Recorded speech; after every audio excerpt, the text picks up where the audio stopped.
Harga cabai rawit di pasar tradisional Karisa, Kabupaten Jeneponto mengalami kenaikan sejak beberapa hari terakhir. Saat ini harga cabai rawit sudah menembus hingga Rp70.000 per kilogram, padahal sebelumnya di kisaran Rp50.000 per kilogram. Selain cabai, harga tomat dan juga bawang putih berlahan merangkak naik.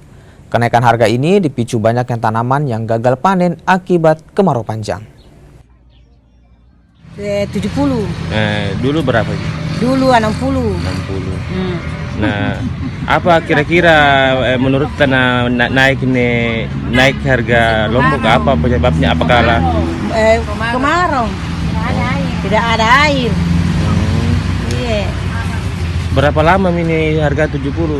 Haji? 1 bulan di? 1 bulan. Apa lagi selain lada kecil Lombok? Lombok besar kah 50. Dulu? Jura mi? 35. Pak jeng 35, bantam 40.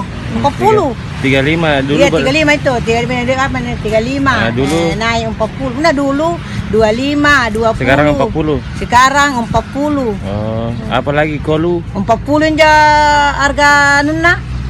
Iya. Harga nuna aja 40. Tadi pernah pakai ini enggak pernah balik